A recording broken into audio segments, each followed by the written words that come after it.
أعوذ بالله من الشيطان الرجيم. بسم الله الرحمن الرحيم.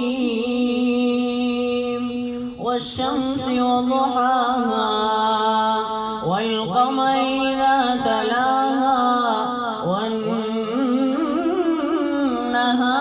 إذا جلاها والليل إذا يغشاها والسماء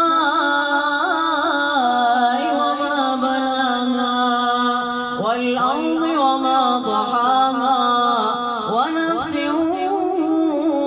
وما سواها فألهمها فجورها وتقواها قد أفلح من زكاها وقد خاب من دساها كذبت ثمود بطغواها إذ انبعث أشقاها فقال لهم رسول الله ناقة الله وسقياها فكذبوه فعقروها فدمدم عليهم ربهم بذنبهم فسواها